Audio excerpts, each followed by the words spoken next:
Hello, welcome to the channel 12-Step Guide, or welcome back. Thank you for your time.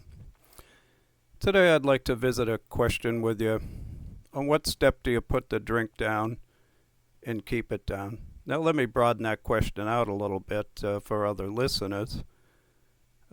At what step do you relieve the obsession or the drivers that contribute to the primary problem? Before I do that, I'd like to just visit a quick question, get your opinion. You tell me what you think. In your own mind, obviously. What a great day, don't you think? So what's your thought on that? Maybe it's a great day for you. Maybe the day's all right. Maybe the day kind of sucks and you're like, hey, any more of that and we're done here. What I'm trying to get to is, this is a channel where I want the listener to be sure that they're thinking for themselves, lest someone else does the thinking for you, or you put yourself in a bad position where they're forced to do the thinking for you. So hopefully I can get you good information, help you make better decisions, lead you in a better direction. That's the hope. Back to the primary question today. Where do you put the drink the down and keep it down, or the obsession? Where do you get that, and what step? So we're going to visit that question now. So step one, is that where the obsession's removed? In most cases, if I'm talking about, I'm just going to focus on alcohol. I can do that down at the bar. I can admit all day long I'm an alcoholic and I got problems, but that isn't, I'm not doing anything about it necessarily. It's better if I'm doing that in a 12-step meeting, moving in the right direction. But that alone, it's really, in my opinion, only an admission. So let's take a look at another step. Let's take, say, step 12. Having had a spiritual awakening as a result of these steps, we carry the message to others and practice these principles in all of our affairs. I want to break that into three categories, if I can. There's because it says as a result of these steps, so there's the 12-stepper helping others that are doing that based on their knowledge of the 12 steps. Bill wrote about another in step 12, the step book, the 2-stepper. Now they're doing step 1 and then step 12, and in step 12 they're telling the newcomer stay on step 1. Their knowledge of step 12 is based on step 1. We're going to challenge some of that. And there's a third type of 12-step work. And who's doing that largely? The judge, the court, corrections, counselors, treatment centers, police. Who isn't doing it largely? So there's a problem out there, and hopefully we can advance the knowledge of what the person in recovery needs and how they can better get that. But is the obsession removed in step 12? It helped Bill to stay sober and return to AA. But I don't believe it's where the obsession is removed. It's not the door into that removal, the access point. It's a supporting component, a very important part of the program. What I'm doing right now is 12-step work. Well, how about step 2, higher power? A negative higher power, if you want to understand one, put alcohol in me. After drink 3, I got things to do, places to go, people to see. I'm a new man, and it's not good. So Look, I've been sober 38 years, but it's fresh in my mind. Well, how about step 11, prayer and meditation? Can I do prayer and meditation today, regardless of what step I'm on? I think you can. If you want to, maybe you have some other questions about that. We'll visit that in a second, I think. But I don't think it's where the obsession is removed, or the drivers, that the door walking through it. I don't think so. Well, how about step 3? God, as we understand him, understand the entity, make the adjustment. Now, maybe you believe in God, maybe you don't. Whatever your position is, it's in the past. It's your position. Take a position and move on. You can always change. It's not right or wrong. It simply is what it is for you at this moment. Kind of picture it like a shirt with a whole lot of colors on it, right? And then trying to understand the colors and describe them. And if you turn a little bit, the colors all change to different colors. There's a lot going on there.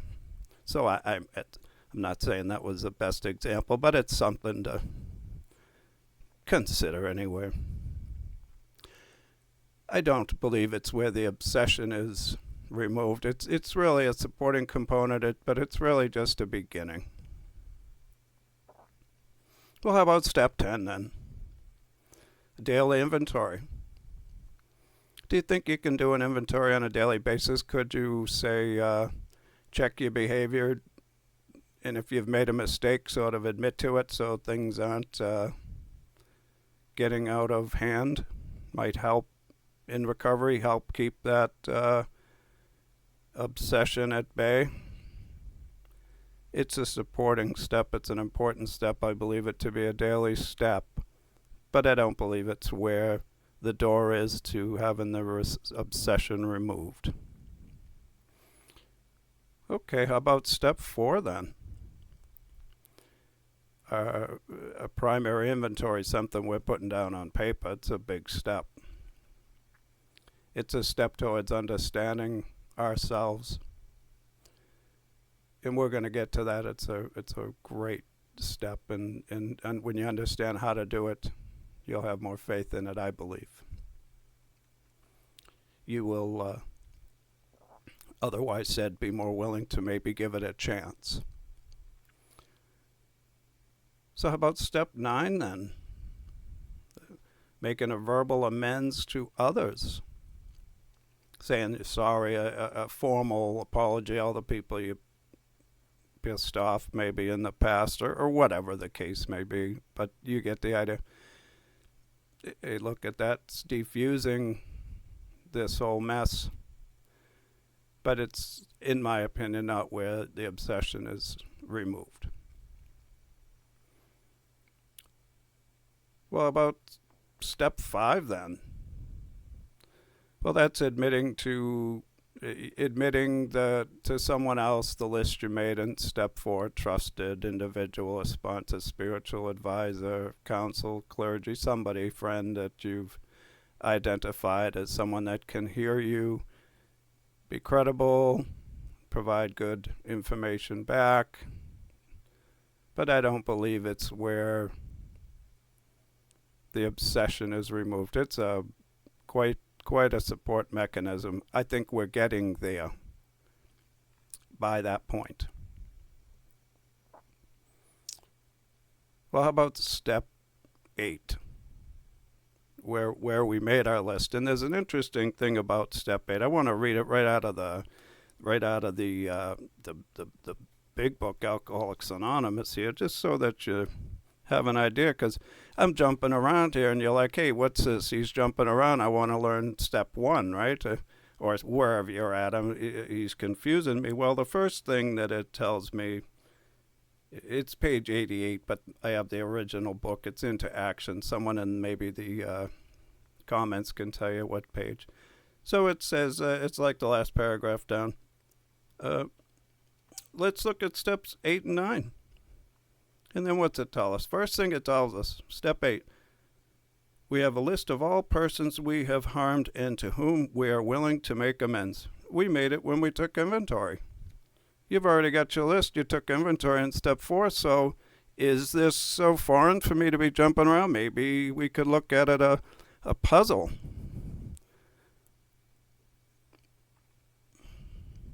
You're putting the puzzle pieces together. You've got a formal concept of what's happening, but there's pieces you're putting together here, and you're working towards a more formal direction while you're building this with these different puzzle pieces. I don't believe it's the door. So we only got 2 steps left here to consider. How about these? Tell me what you think. Would it make sense? Character defect. Having identified a character defect, really identified it. Could it be? Could it be? That's the obsession. Those are the drivers. Step 6. Followed by step 7. Removing the shortcoming. Having the obsession removed. If you're alcoholic like me, it don't mean you're going to drink in safety down the road, but having that obsession removed. Having that, maybe a food obsession, maybe a drug obsession, and having that removed. There's for a long time, because of some of the confusion, not understanding the steps and whatnot. And I guess let me come back to this point. I was told again and again to stay on step 1 for a year, agonize over step 1, this agonizing. If you want to agonize over something, come on up to 6 and 7, agonize there. It's a wonderful place to agonize because it's doing something about it. It's forward looking. It's not looking so much in the past day after day for math you've already done. If you're in a meeting, Alcoholics Anonymous meeting, and you introduce yourself and you're declaring yourself an alcoholic, isn't that step 1? And if you already know your life's unmanageable, well, I mean, in a year from now, if you're sober, hopefully your life ain't going to be so unmanageable anymore, right? It's in the past. We're going to get to that. It's my opinion. But let's see what Bill did here. I'm going to get to step 1 next. That's what this is about, a little build-up or whatever. There's an interesting thing about what Bill W. wrote 6 and 7 in the Big Book, which came first, 1939. For a long time, I wanted to just throw the step book out. And I realized they truly go hand in hand. And what was important is Bill knew very little about what he had in 6 and 7. And what do I mean by that? There's very, very little written, very little foundation, teeny little paragraphs, 2 of them, about 6 and 7 in the Big Book. Now, in the Step Book, when that came out in 53, 54, there was 20 pages on the matter. So what happened there? He knew he had a gift. He could sort of see it, but, he was 4 years sober when he wrote the book. 6 and 7 is a tremendous release. It happens over time. I mean, over years. 6 and 7 for me happened over years. The gains, the organization in me that changed. It just every so often you could just see it and feel it. And at 4 years sober, he was just getting started with the process. I offer that as positive towards development for all of us. Bill didn't give us the whole thing. We're building on this. The hope is we're building on this even still. It's a gift. He gave us a gift to build on, I believe. And that seven, that having that shortcoming removed, the clarity that once the wall is taken away and the abilities, it's amazing what your individuals can be capable of. A value, positive, the true humility, right? A realistic outlook of who and what we really are, followed by an honest and sincere attempt to become what we could be. Honesty, open-mindedness, and willingness. Maybe a personality change sufficient to bring about recovery from addiction, addictive behaviors, or emotional suffering. How about a change in our thoughts, attitudes, and actions? What's that mean exactly? So I'll go back to my first year in recovery. It was time to quit smoking. So a change in our thoughts and attitudes. Let's talk about PTSD for a minute. The reason it's so hard to treat is because it's a thought and an emotion imprinted together. You try to treat one, the other weasels out. Well, maybe we can use that in reverse a little bit, and you think it and you feel it, and you say, you know what? Maybe you did a fourth and fifth step on it. Why you think so little of yourself that you're killing yourself with these suckers? Maybe you never thought about it at all, but it's one day, it's just time. Maybe it's right now. You know what? I think these cigarettes, they're not doing me any favors. And you feel that they're sucking the money out of me, and they stink. They're killing me. They just ain't really doing that much, that I can tell. So you decide the actions, an action plan. Well, boy, quitting cold turkey, I've tried it, or that's difficult. And there's other things. I'm just telling you what I did, what happened to me. These days, the patch or whatever. And anyway, I decided, you know what, first, I've been smoking on automatic pilot. I'm going to manual control. What's that mean? Well, when I wake up first thing in the morning, for example, maybe I don't really even feel like smoking. Maybe I just wait until the craving's there. The next thing, 2 hours have gone by the time I have my first cigarette. And I don't have a whole cigarette. I have a drag or two and put it out and save it. I mean, start throwing the price of cigarettes these days, just save it. Let the thing stink in your pocket anyway, right? So who knows, couple of hours later, maybe it's time for another drag. Before you know it, the day's over, you only smoke 5 cigarettes instead of a whole pack. Well, we got other issues to confront with this, all right? Maybe you're somebody at work, and what do? You go outside to smoke with these other people, and let me tell you something, you want to start replacing that now. So maybe there's a non-smoker. Say, hey, let's go for a walk. I'm going to need to take like 2 drags of a cigarette, but we're going to walk. I'm trying to get past this. So you walk right out through the crowd that's smoking, you wave to them, say hello. They ain't done nothing to you, right? And you move on and you take a walk for 15 minutes, you take your 2 drags, go back inside. And you start changing your thoughts, your attitudes, and your actions. And you let the program help you. You do the work, you start understanding why is all this, what's going on, who have I been affecting this with others, maybe the kids in the back seat been breathing this stuff in for a while. You get the idea.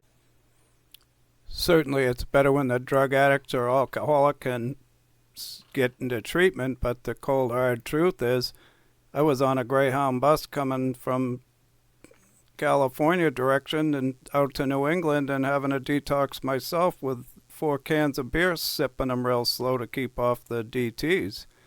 And I had come out of a detox 2 weeks before that. That's a vague memory. So what of the individual now that's saying, hey, I got sober. I never been up to these steps. It worked fine for me. Well, let me ask you a question. Have you ever said to God, "Oh, get me out of this, I'll never do it again. Get my husband home safe. He gets home, he's drunk, he's got something on his collar, looks like lipstick, wants a little good time," and you're like, "Oh God, get him out of here." Step 7. Maybe we've been here before. I hope you found this helpful today. We're going to start on step 1, and we're going to really pick over the material, make sure you're getting good information. You make your own judgments based on what makes sense to you. Well, have a nice day. Thank you. If you found this video helpful, please like and subscribe. Ring the bell to be notified when new content is added. Also, you can support the channel 12-Step Guide with Troyo by donating through PayPal to hsworldservice@yahoo.com. Thanks for listening. Until next time, think. Keep it simple. Live and let live. Feelings aren't facts. Easy does it, but do it. One day at a time, but plan to live tomorrow.